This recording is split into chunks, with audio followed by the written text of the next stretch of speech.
Ngayong araw ay magpapakondisyon tayo. Papunta na nga pala tayo sa gym ngayon.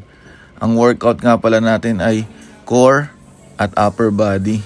Sa upper body nga natin, tagtatatlong workout lang.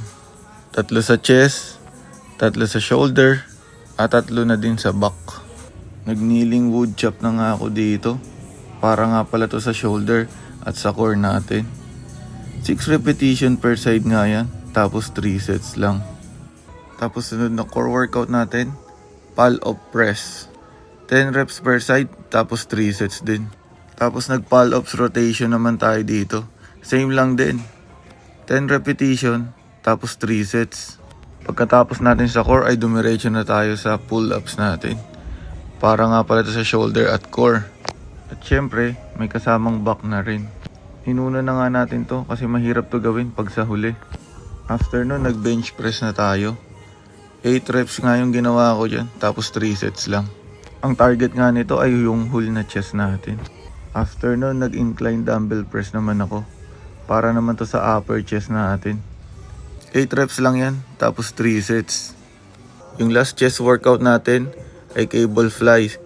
Naka-angle nga yan sa pinakataas para tamaan yung lower chest natin. Then nag-proceed naman tayo sa shoulder natin. Ang ginawa nga natin dito ay shoulder press. 8 reps tapos 3 sets lang yan. After nun, nag-front to lateral raise naman tayo. 8 reps lang yan. Ang bilang yan, front then side bago mag-1. 8 repetition lang yung ginawa ko dyan. Total of 16. 2 sets nga lang yan. Yung last shoulder workout natin ay upright row. 10 reps lang din yan, tapos 3 sets. After nyan, dumiretso na ako sa back workout. Barbell row nga yung ginawa natin. 6 repetition, tapos 3 sets lang.